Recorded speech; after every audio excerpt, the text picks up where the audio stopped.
40 ሺህ ብር እኮ ነው ሂውማኔር። እንዴት በ40 ብር ይገዛል? ስንት? 40 ሺህ ብር። ሰሞኑን ሰርግም ስላለ ሰፈርተኛው ሴቱ በሙሉ አንድ ነገር ገዝቷል። እንዴ እኔስ ያንተ ሚስት ለምን ከሷ አንሳለሁ? ሂውማኔር ግዛልኝ። ደሞስ ብር ፀጉሬ ላይ ሂውማኔር እንደምን እዛ መኝታ ቤት አሉልሽ። ምን አለ? 40 ምናምን ብር አለ። 40 ምናምን? አዎ ብር? አዎ ብር 40 ምናምን ብር አለ። ምን በ40 ብር ሻይ ቅጠል ይገዛል? ከዳቦ የተረፈ ነው። ከዳቦ የተረፈ ነው። ምን ላድርገው ታዲያ? ኪስ ታለው እሱማ 40 ሺህ ብር እኮ ነው ሂውማኔር። እንዴት በ40 ብር ይገዛል? ስንት?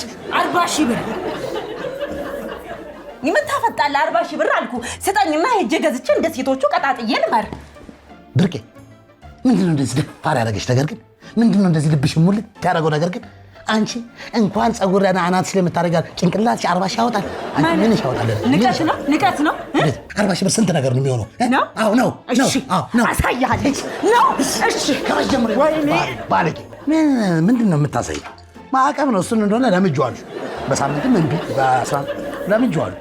እሺ እንግዲህ ወይኔ ና ይለይልናል። ና ትገዛለህ። ገዛ ምን እየሆንሽ ነው? መሆነውንማ እያሳየው ነው። እንደ ወንድ ነው። ይኸውልህ አስቀምጥ ጠረጴዛው። እንደ ወንድ ማለት ምን ልትሆኚ ነው? ትገዛታለህ። ወደህም ይኸውልህ ፈቅደህም ትገዛት። ብርቄ እስቲ ወንድ ታይ ብርቄ ወረወር ብርቄ እኮ ታይ በፀጉር ብርቄ በፀጉር ምንድን ነው? ኧረ ድረሱልኝ! ኧረ ሞት! የታባሽ የኔ ጀግና አሸተርግልኝ! የታባሽ እንደው አደራህን አይኗን አይነ ስዋን ባጠፋልኝ